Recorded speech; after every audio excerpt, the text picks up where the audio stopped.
আর্জেন্টিনার টানে নেইমার আর ব্রাজিলকে বলে দিলেন না। সৌদি আরব অধ্যায় শেষ হয়ে গেছে নেইমারের। আল হিলাল গতকাল আনুষ্ঠানিকভাবেই ব্রাজিলিয়ান সুপারস্টারের সঙ্গে সমঝোতার মাধ্যমে চুক্তি বাতিল করেছে। সেজন্য অবশ্য আল হিলালে বাকি থাকা সময়ের জন্য যে বেতন পেতেন তার কিছু অংশ ছাড় দিয়েছেন নেইমার। কদিনের মধ্যেই ব্রাজিলে তার শৈশবের ক্লাব সান্তোসে ফিরে যাওয়ার কথা। এর মধ্যে আর্জেন্টিনার এক মিডফিল্ডারেরও নেইমারের সঙ্গে সান্তোসে যাওয়ার গুঞ্জন উঠেছে, তবে উঠতে না উঠতে মিলিয়েও গেছে। আর্জেন্টাইন সংবাদমাধ্যম তেইশে স্পোর্তো জানাচ্ছে, নেইমারের মাধ্যমেই পিএসজিতে নেইমারের সাবেক সতীর্থ লিয়ান্দ্রো পারেদেসকে সান্তোসে যাওয়ার প্রস্তাব দেওয়া হয়েছিল।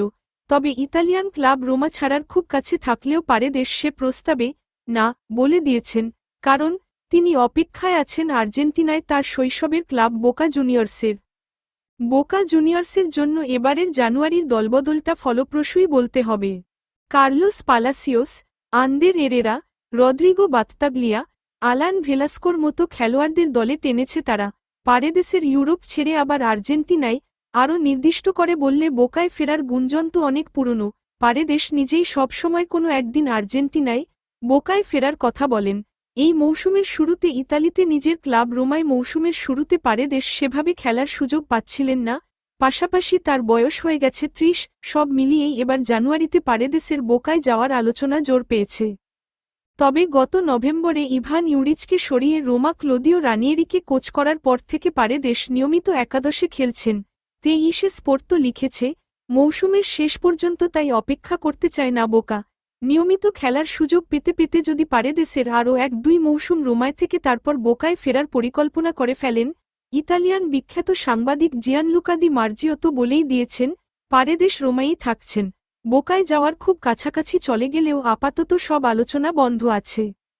তার রোমা আর বোকা নিয়ে একদিকে সংশয়, অন্যদিকে জানুয়ারির দলবদলেও আর মাত্র ৪ দিন বাকি। এর মধ্যে সান্তোসও প্রস্তাব দিয়েছিল পারেদেসকে। তেইশে স্পোর্তো জানাচ্ছে, এবারই ব্রাজিলের দ্বিতীয় বিভাগ থেকে প্রথম বিভাগে ওঠা সান্তোস ১০ নম্বর জার্সিটা তো নেইমারকে দিয়েই আবার ফেরাচ্ছে। নেইমারের পাশে ভালো কয়েকজন খেলোয়াড় রেখে দলটাকে আরও গুছিয়ে নেওয়ার ইচ্ছা থেকেই তাদের নজর পড়েছিল পারেদেসের ওপর। আর্জেন্টিনার খেলোয়াড়দের খবরের ক্ষেত্রে বিশ্বস্ত সাংবাদিক গাস্তন এদুল, যিনি তেইশে স্পোর্তেই কাজ করেন, তিনি জানিয়েছেন, নেইমারের মাধ্যমেই পারেদেসকে প্রস্তাব করেছিল সান্তোস। পিএসজিতে থাকার সময়ে পারেদেসের সঙ্গে দারুণ বন্ধুত্ব হয়ে যায় নেইমারের, কিন্তু বন্ধুর প্রস্তাবও ফিরিয়ে দেন পারেদেস, কারণ তিনি হয় রোমা, নইলে বোকার অপেক্ষায়।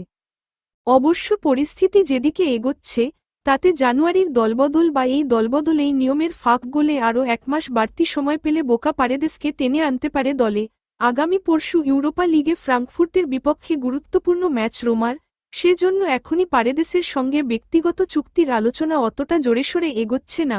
তবে দি মার্জিওর কথার বিপরীতেই আবার গুঞ্জন ছড়িয়েছে, গতকাল পারেদেসের জন্য রোমাকে আনুষ্ঠানিক প্রস্তাব দিয়ে ফেলেছে বোকা। দলবলের বাজারে দিন আর মাত্র ৪টি বাকি বলে বোকা সমর্থকেরা হয়তো কিছুটা সংশয় থাকতে পারেন দলবদলটি হবে কিনা তা নিয়ে।